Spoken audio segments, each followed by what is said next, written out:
Hello, morning sir.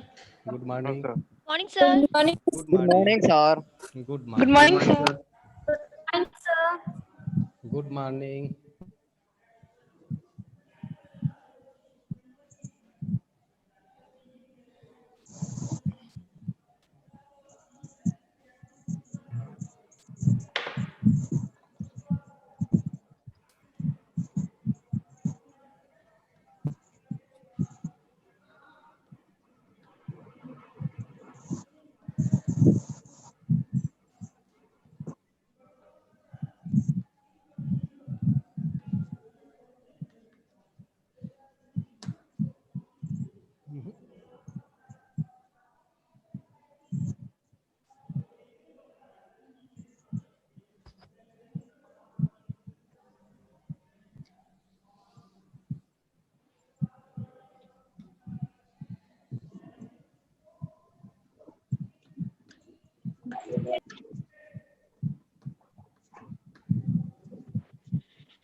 General formula of work done, इस पर discuss करना है।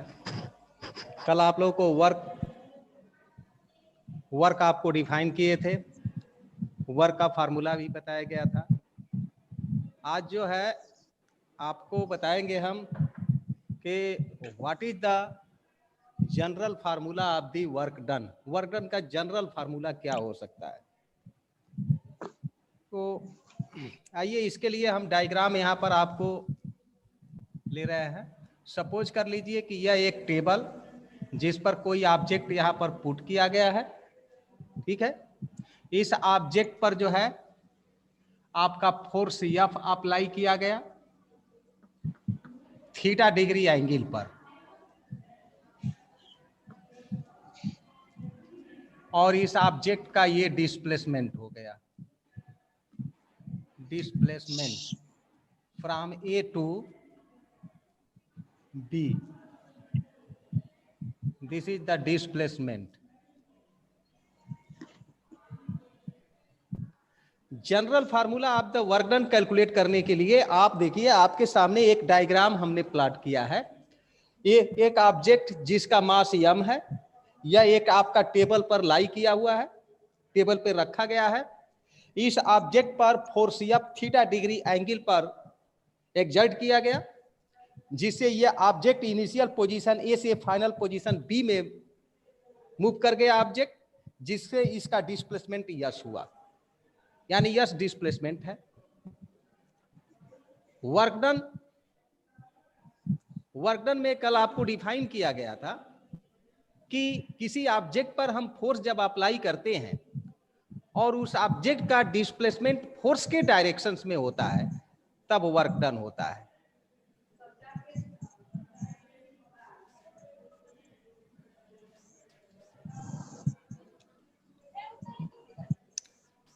तो work done is equal to क्या होगा, work done is equal to force multiply displacement in the direction of force. Definition आपने work back side से sound आ रही है, उसको आप करिए आप लोग। When we applied the force on the object and the object displaced in the direction of force, then work is done, and that work done is calculated by the formula W is equal to force multiply displacement in the direction of force, जिसमें formula हमने आपको लिया था W is equal to Fs। लेकिन general formula में तो आप ये देख रहे हैं कि ऑब्जेक्ट पर फोर्स हमने थीटा डिग्री एंगल पर लगाया और इसका डिस्प्लेसमेंट ये हो रहा है, यानी डिस्प्लेसमेंट एंड फोर्स के बीच में थीटा डिग्री का एंगल है।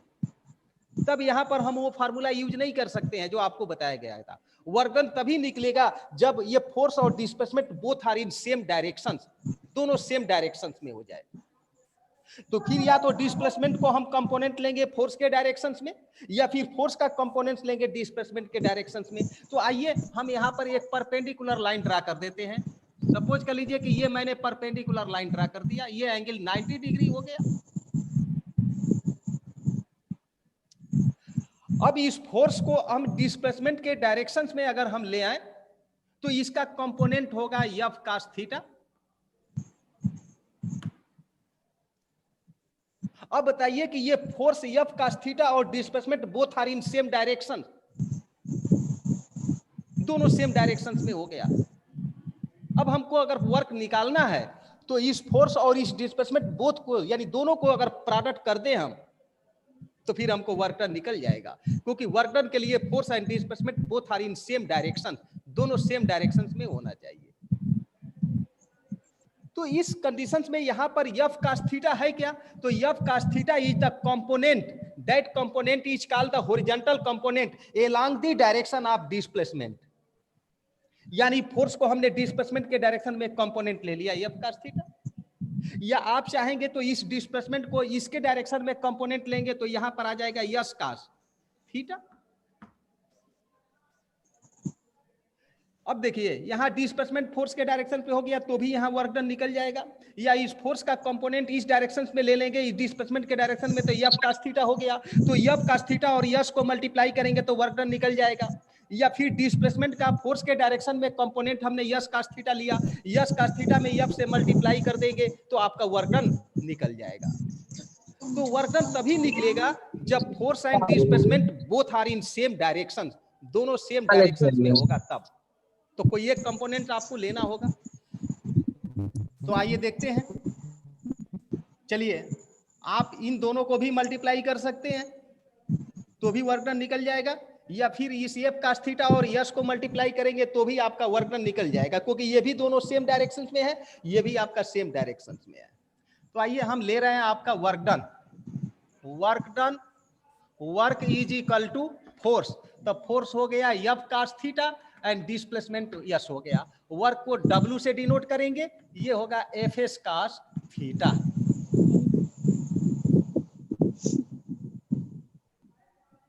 ये हो गया। अब आप बताइए कि वर्क डन निकल गया W is equal to Fs cos theta and W is equal to Fs cos theta is called the general formula of the work done. इसी फार्मूले को हम कहते हैं जनरल फार्मूला। इसको क्या कहते हैं? जनरल फार्मूला कहते हैं। आप चाहेंगे इसी फार्मूले को अगर हम इसको कंपोनेंट लेते हैं, S cos थीटा को अगर फोर्स के डायरेक्शन में कंपोनेंट लेते हैं तो ये हो जाएगा S cos थीटा, इसको हमने हटा दिया। तो अगर हम डिस्प्लेसमेंट का फोर्स के डायरेक्शन में कंपोनेंट ले लिया तो S cos थीटा हो गया। अब ये F और S cos theta both are in same direction, तो भी वर्क डन आप यहां से निकाल सकते हैं। Work is equal to force, तो फोर्स F हो गया, अब डिस्प्लेसमेंट होगा S cos थीटा, ये हो जाएगा Fs cos थीटा, और वर्क को हम W से डिनोट करेंगे।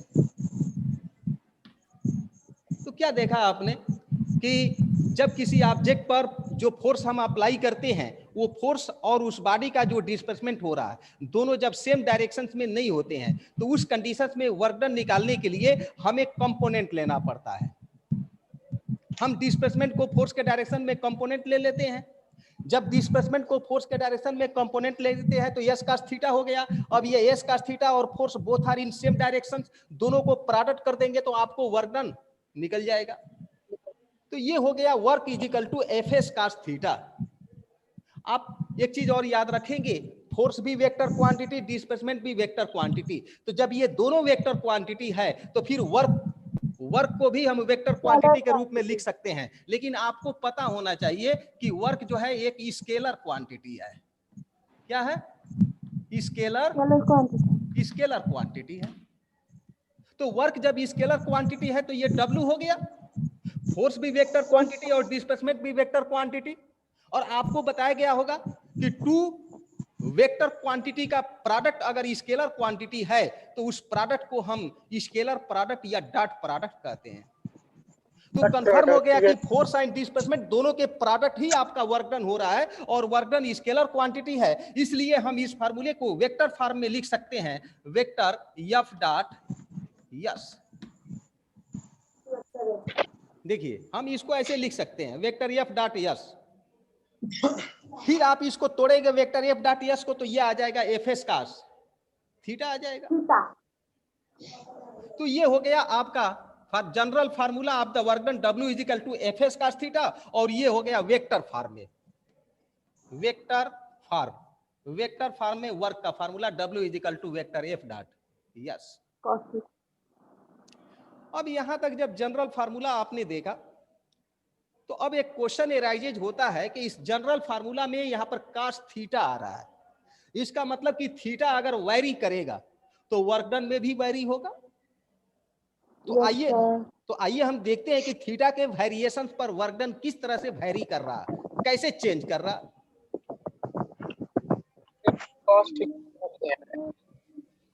तो मिटाइए मत इधर वाला।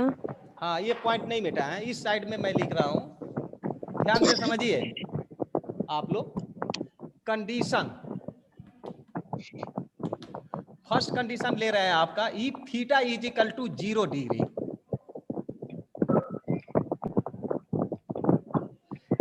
बैक साइड से देखिए किसी का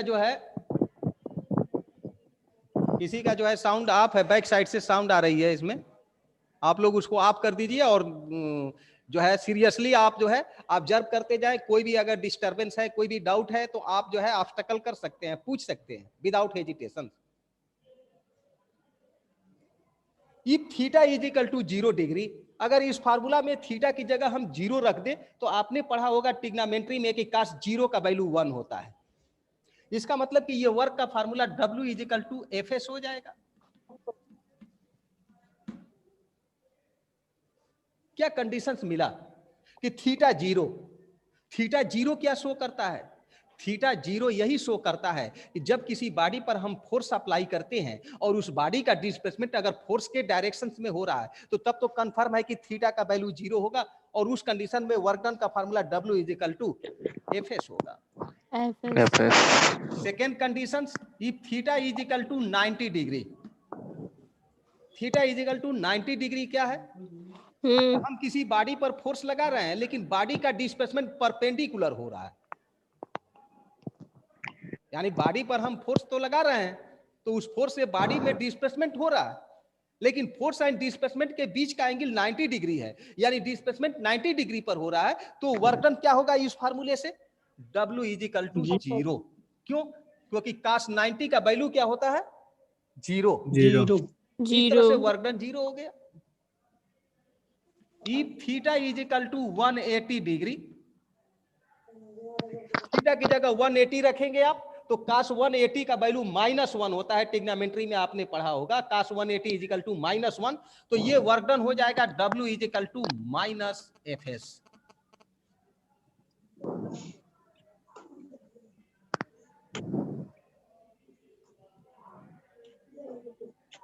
तो क्या ऑब्जर्व किया आपने कि थीटा इज इक्वल टू 0 तो work W is equal to FS। Theta is equal to 0 का मतलब कि जिधर हम फोर्स लगा रहे हैं उधर ही बॉडी का डिस्प्लेसमेंट भी हो रहा है, तब आपका वर्क डन ये हो गया। लेकिन बॉडी पर फोर्स हम लगा रहे हैं इस डायरेक्शंस में और उसका डिस्प्लेसमेंट हो रहा है इस डायरेक्शंस में 90 डिग्री पर, उस कंडीशंस में वर्क डन क्या होगा? 0 होगा। लेकिन सपोज कर लीजिए कि बॉडी पर हमने फोर्स इस डायरेक्शंस में लगाया और उसका डिस्प्लेसमेंट जस्ट उसके अपोजिट हो जा रहा है, तब इसके बीच का एंगल कितना लेंगे हम? 180। इस कंडीशन में वर्क डन आपका निगेटिव होगा। तो सेकंड कंडीशन ये कंडीशन क्या बता रहा है? ये अगर हाँ देखो, फोर्स हमने इस साइड में लगाया लेकिन डिस्प्लेसमेंट इसके जस्ट अपोजिट हो रहा है, जिधर हम फोर्स लगा रहे हैं उसके जस्ट अपोजिट बॉडी मूव कर रही है, तो उस समय फोर्स एंड डिस्प्लेसमेंट के बीच का एंगल 180 डिग्री होगा। जब 180 होगा तो उस समय वर्क डन का value W is equal to -FS होगा। तो इस कंडीशन, सेकंड कंडीशन समझा दीजिए सर एग्जांपल सर कोई सेकंड कंडीशन। किसका एग्जांपल बोलो? थर्ड कंडीशन का। थर्ड अच्छा, इसका एग्जांपल ऊपर वाले का। चलो एग्जांपल देखो यहाँ से। सर नीचे वाले का। तो सेकंड कंडीशन समझा दीजिए। Second, yes sir.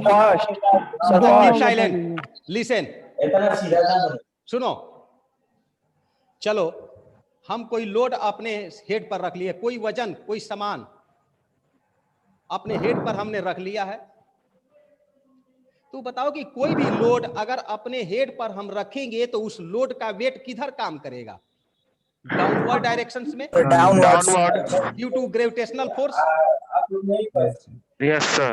तो किसी लोड का वेट जो होता है वो due to gravitational force downward काम करता है, इतना याद रखना। चलो, एक लेबर एक सीमेंट का बोरा लेकर के अपने हेड पर वो आपका एक प्लेस से दूसरे प्लेस पर मूव करता है, एक जगह से दूसरी जगह जाता है। तो जो लोड लिया है उसका वेट यानी आपका फोर्स डाउनवर्ड काम कर रहा है, लेकिन उसका डिस्प्लेसमेंट हॉरिजॉन्टल हो रहा है, वो अर्थ पर हॉरिजॉन्टल मूव कर रहा है। उस कंडीशंस में फोर्स एंड डिस्प्लेसमेंट के बीच का एंगल 90 डिग्री हो गया। उस कंडीशंस में आपका वर्क डन क्या होगा? जीरो होगा। लेकिन याद रखना, क्या आप अपने लेबर को कि अपने घर पे लेबर आपने रख दिया और वो लेबर जो है सीमेंट का बोरा उठाकर एक जगह से दूसरी जगह रख दिया, तो तुरंत आपने क्या कह दिया कि इस फार्मूले की वजह से आपने कह दिया कि आपने वर्क डन नहीं किया है, मैं आपको पेमेंट नहीं करूंगा। आप वर्क के बेस पर अगर आप ये कहते हो कि लेबर को हम पेमेंट नहीं करेंगे क्योंकि लेबर ने वर्क नहीं किया है, क्योंकि साइंस कहता है कि भाई कोई वर्क नहीं हुआ। क्यों नहीं हुआ? क्योंकि force and displacement both are in perpendicular directions, दोनों परपेंडिकुलर है, वर्क नहीं हुआ। लेकिन याद रखना, ये प्रैक्टिस लाइफ में इसका यूज नहीं किया जा सकता। ये कंडीशंस ओनली मैकेनिक्स में यूज कर सकते हो आप, क्योंकि डेली लाइफ में आप कैसे यूज करोगे? मान लो कि आप प्लेटफार्म पर उतरे हो, आप अपने लगेज को एक कुली को दे दिया, कुली ने आपके लगेज को अपने हेड पर रख लिया और प्लेटफार्म से लाकर के आपके घर तक पहुंचाया।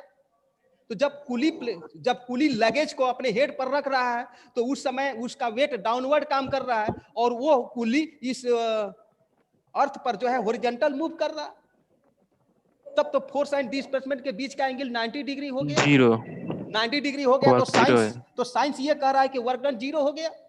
जब वर्क डन 0 हो गया तो आप कहोगे तो भाई आपने वर्क क्या किया है? कुली से आप कहोगे कि आपने तो वर्क नहीं किया है, हम आपको पेमेंट नहीं करेंगे। ये कहना होगा क्योंकि ये प्रैक्टिस लाइफ में हम इसका यूज नहीं कर सकते हैं।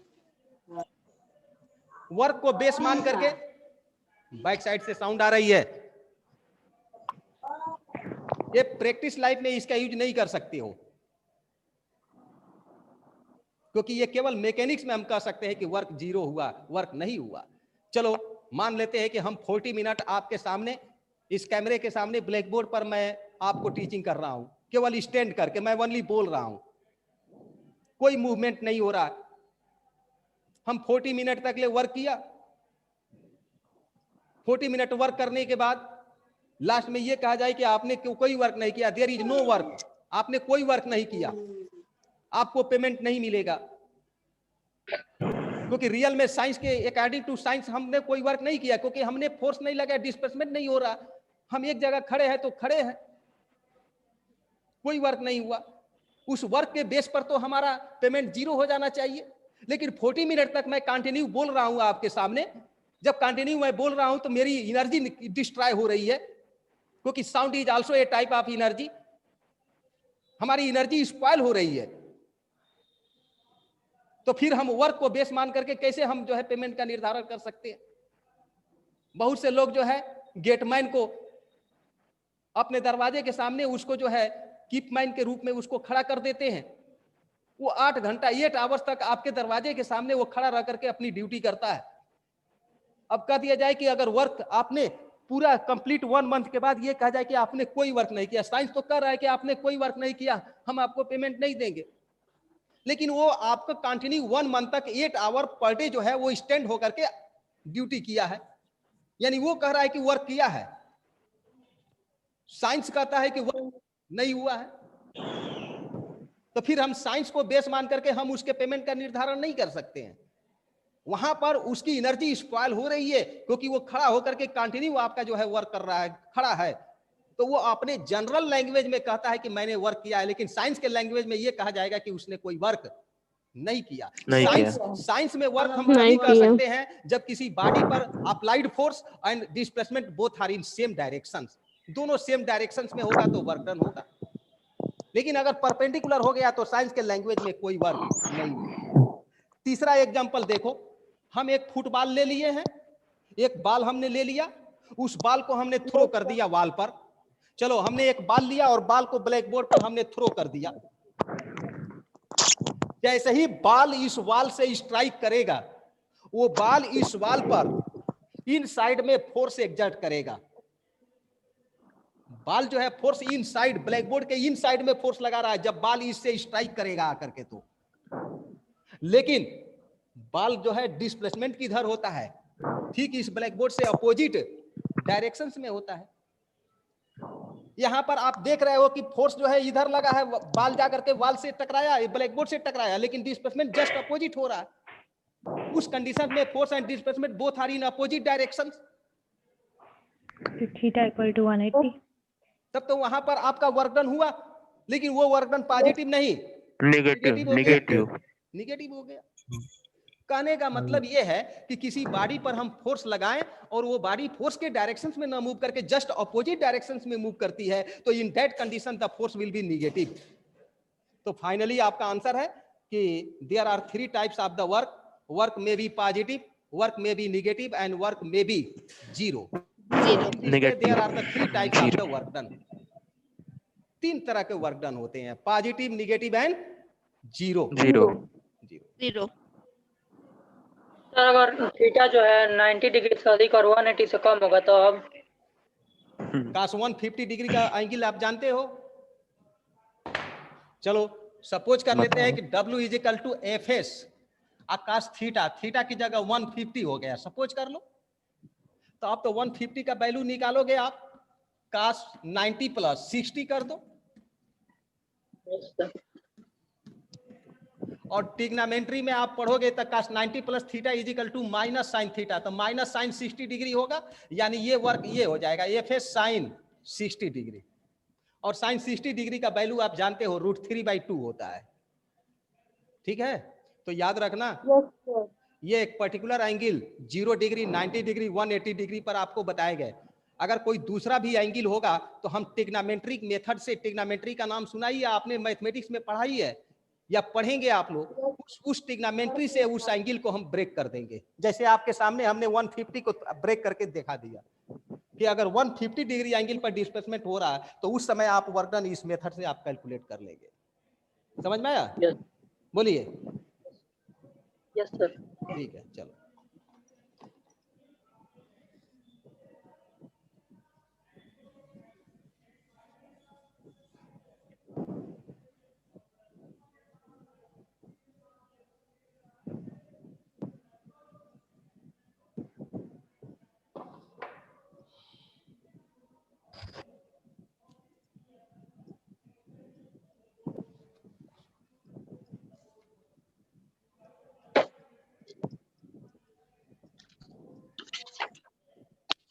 अब देखिए, एक मैथमेटिकल टर्म होता है कि हम फोर्स एंड डिस्प्लेसमेंट के बीच ग्राफ प्लॉट करें। ये तो फार्मूले द्वारा हो गया। ग्राफिकल मेथड से कैसे वर्क निकालेंगे? Work done by the graphical method. Work done bye graphical method. Work done bye graphical method. Suppose कर लीजिए कि हम बॉडी पर जो है ये डिस्प्लेसमेंट हो गया आपका, डिस्प्लेसमेंट, और ये हो गया आपका फोर्स का डायरेक्शंस।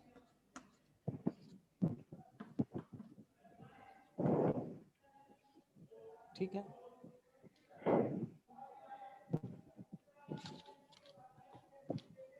सपोज कर लीजिए work done bye graphical method. Work done bye graphical method, हम ग्राफिकल मेथड से वर्क डन कैसे निकालेंगे? तो सबसे पहले मैंने क्या कर दिया कि हमने डिस्प्लेसमेंट को along X axis and force को एलॉन्ग वाई एक्सिस रिप्रेजेंट कर दिया, और रिप्रेजेंट करने के बाद फोर्स एंड डिस्प्लेसमेंट के बीच में ग्राफ खींचा, ग्राफ प्लॉट किया। अब वो ग्राफ किस टाइप का होगा? तो वो ग्राफ जो है फोर्स पर डिपेंड करेगा। किसी बॉडी पर अप्लाइड फोर्स कांस्टेंट भी हो सकता है एंड वेरिएबल भी हो सकता है। अगर मान लेते हैं कि बॉडी पर अप्लाइड फोर्स अगर कांस्टेंट है, कांस्टेंट फोर्स अप्लाइड हो रहा है, तो उस समय फोर्स एंड डिस्प्लेसमेंट के बीच का जो ग्राफ प्लॉट करेंगे वो एक स्ट्रेट लाइन मिलेगा। याद रखिएगा कि when the force applied on the body is constant, then the graph plot between the force and displacement is the straight line parallel to the displacement axis। इस displacement axis के parallel एक straight line मिलेगा। अब हमको निकालना है कि work done कितना हुआ। वर्क डन को कैलकुलेट करने के लिए चलिए हमने इस ग्राफ पर 2 पॉइंट हमने एज्यूम कर लिया, ए एंड बी। चलिए ए से हमने परपेंडिकुलर लाइन ड्रा कर दिया, बी से परपेंडिकुलर लाइन ड्रा कर दिया। यहां से यहां तक हमने इसको x1 और इसको x2 सपोज कर लिया। वो से लेकर के यहां तक इसको सी, इसको हमने सी सपोज कर लिया, इसको डी सपोज कर लिया। वो से लेकर के सी तक x1 एंड वो से लेकर डी तक आप x2 हो गया। तो अगर x2 में से x1 को माइनस करेंगे तो सी का वैल्यू आपको निकल जाएगा x2 माइनस x1। और आप बताइए कि यह एक है क्या, यह एक रेक्टेंगल ना हो गया, ए बी डी सी एक रेक्टेंगल हो गया। यस हो सर। गया, रेक्टेंगल हो गया। इस रेक्टेंगल का एरिया निकालो आप। Area is equal to length into breadth. तो लेंथ ये हो गया x2 माइनस x1 और ये हो गया ब्रीथ हो गया। और ब्रीथ किसको शो कर रहा है, फोर्स को। तो अगर इसको हम F मानते हैं तो ये F होगा। अगर ये फोर्स है, ये लाइन फोर्स का है, तो इस लाइन पर हमने फोर्स को F मान लिया, तो ये पूरा फोर्स के लाइन हो गया F। और ये हो गया डिस्प्लेसमेंट x2 माइनस x1। तो एरिया हो जाएगा F into x2 minus x1। और x2 माइनस x1 को डेल्टा x लिख सकते हैं। तो आप बताओ कि आपने एरिया निकाले हो और ये एरिया ही क्या है आपका, F इंटू डेल्टा x। इसका मतलब कि एरिया जो है वर्क डन को क्या कर रहा है, आपको रिप्रेजेंट कर रहा है, रिप्रेजेंट कर रहा है। हाँ। तो याद रखिए फोर्स एंड डिस्प्लेसमेंट के बीच में अगर ग्राफ दिया गया है तो उस ग्राफ और डिस्प्लेसमेंट एक्सिस के बीच का अगर एरिया आप निकाल दो तो वो एरिया डायरेक्ट वर्क डन को क्या कर देगा, आपको रिप्रेजेंट। लेकिन ये कौन सा, किस कंडीशन में, कांस्टेंट, जब बॉडी पर अप्लाइड फोर्स कांस्टेंट हो। लेकिन बॉडी पर अप्लाइड फोर्स अगर वेरिएबल हो, फोर्स हमेशा चेंज कर रहा हो, तो उस कंडीशंस में वर्क डन निकालने के लिए एक स्पेशल ट्रिक हम यूज करते हैं। वो क्या है, देखो आप। थोड़ा रुक जाइए। सर यहाँ पे इसको आप कैसे किए सर, एक बार इसका बता दीजिए। किसका, sir force F into delta x. अरे भाई इसका एरिया निकालेंगे ना, ये रेक्टेंगल है। जब ये रेक्टेंगल है तो इसका एरिया लेंथ इनटू ब्रीथ होगा ना। तो लेंथ हमने x2 माइनस x1 निकाले हैं। और ये क्या है आपका, ब्रीथ है। तो ब्रीथ किसको शो कर रहा है, फोर्स को शो कर रहा है। तो ये फोर्स हो गया और ये हो गया आपका x2 माइनस x1 लेंथ हो गया। लेंथ में ब्रीथ से मल्टीप्लाई करेंगे तो ये आपका वर्क डन निकल जाएगा। तो area is equal to length into breadth. तो लेंथ F हो गया और ब्रीथ हो गया x2 माइनस x1, डिस्प्लेसमेंट हो गया। और आप जानते हो कि फोर्स और डिस्प्लेसमेंट के प्रोडक्ट को ही हम क्या कहते हैं, वर्क डन। तो एरिया किसको शो कर दिया, वर्क डन को। तो यही मैंने बताया है कि अगर फोर्स एंड डिस्प्लेसमेंट के बीच में अगर ग्राफ आपको दिया गया है तो उस ग्राफ और डिस्प्लेसमेंट एक्सिस के बीच के एरिया को आप कैलकुलेट कर लीजिए। और जितना एरिया आएगा वो एरिया ही वर्क डन को शो करेगा। यानी area between the force and displacement graph to the displacement axis gives the work done by body, gives the work done by body. ये आपका होगा। अब आइए, अब सेकेंड कंडीशंस कि मान लेते हैं कि बॉडी पर जो फोर्स लग रहा है वो वेरिएबल्स हो, वेरिएबल फोर्स लग रहा हो बॉडी पर, ठीक है। तो जब किसी बॉडी पर वेरिएबल फोर्स लगेगा तो उस समय हम ग्राफ प्लॉट करेंगे। ये हो गया डिस्प्लेसमेंट,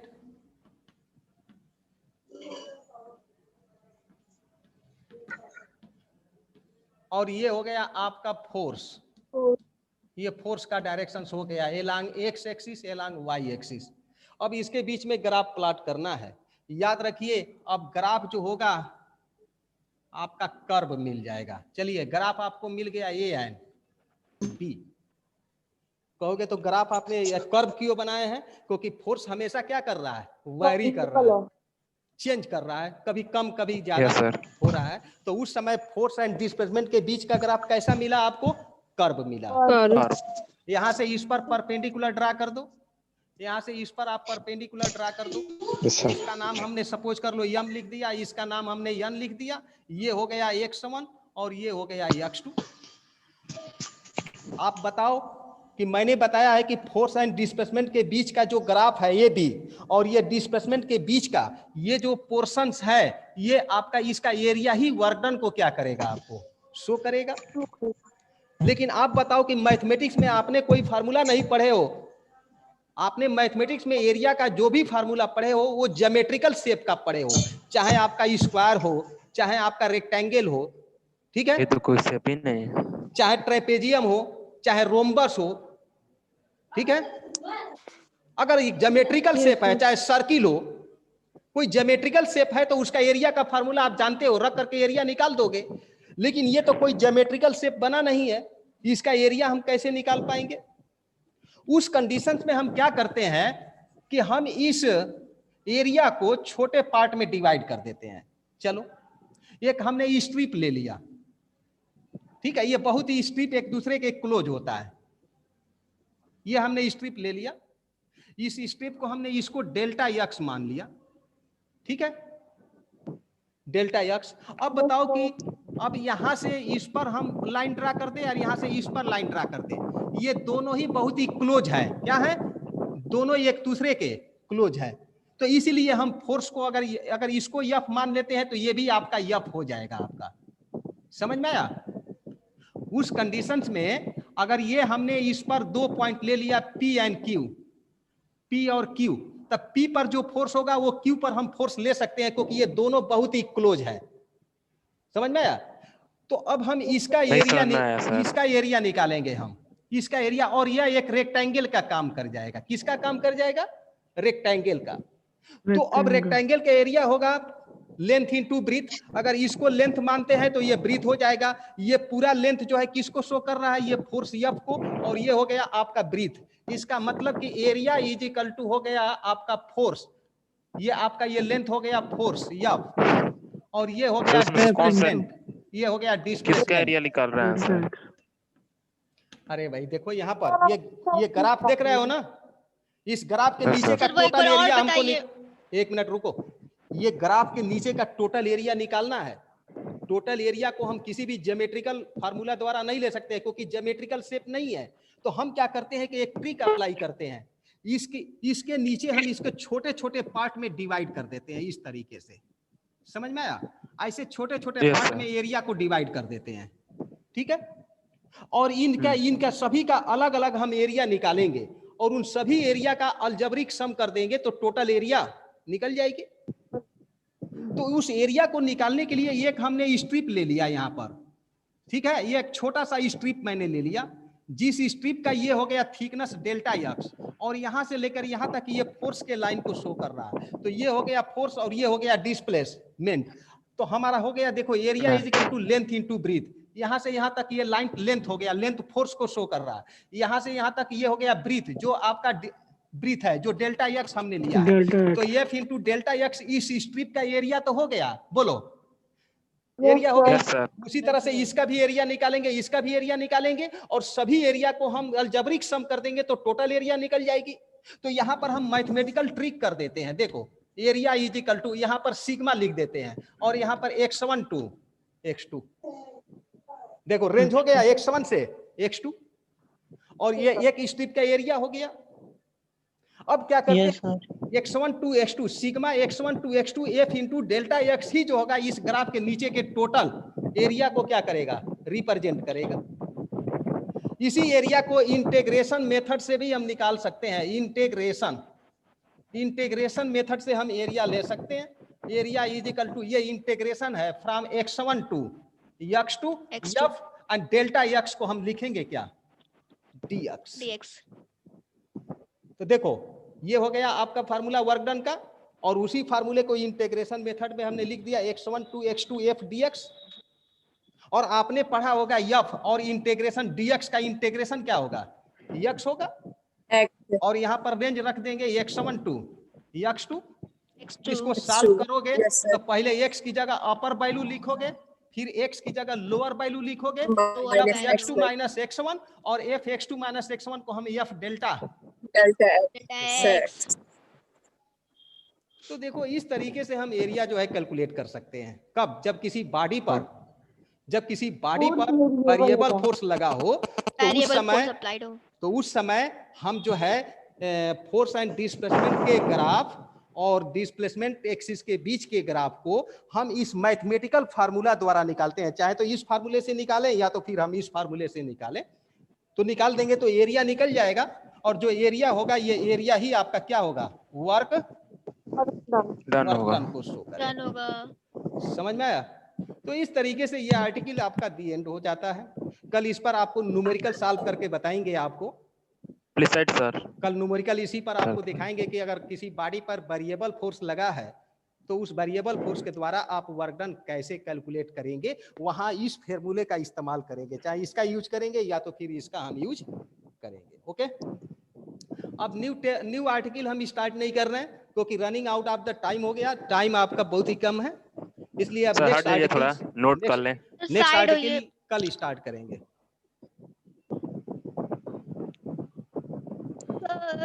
हाँ सर, आपने सेंट्रीपिटल एक्सीलरेशन से रिलेटेड मतलब क्या कहते हैं नोट्स देने कहा, जो टॉपिक्स थे तो नोट्स दे नहीं देंगे बस ये। देखिए साउंड क्लियर नहीं आ रहा,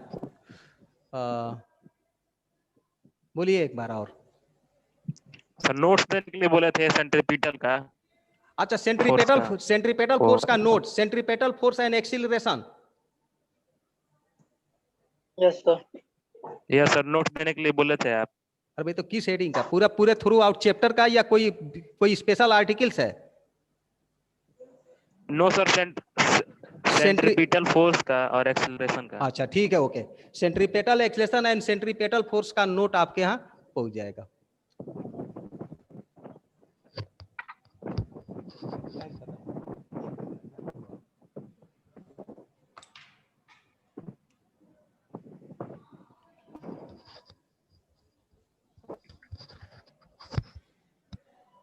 सर एक बार और समझाइए ना ये। अब किस पर, ये आर्टिकल्स? Yes sir. ठीक है, देखो हमने आपको बताया कि when the variable force is applied on the body then we can plot the graph between the force and displacement, then we can get a curve AB. The area between the curve and displacement axis gives the work done by body. तो फिर इस graph और इस displacement के बीच के area को measurement करने के लिए हम इस ग्राफ और डिस्प्लेसमेंट के बीच के जितने भी पोर्शंस है, जितनी भी एरिया है, उस एरिया को हम स्मॉल स्ट्रिप्स में डिवाइड कर देते हैं। स्मॉल स्ट्रिप्स में डिवाइड करने के बाद हम एक स्ट्रिप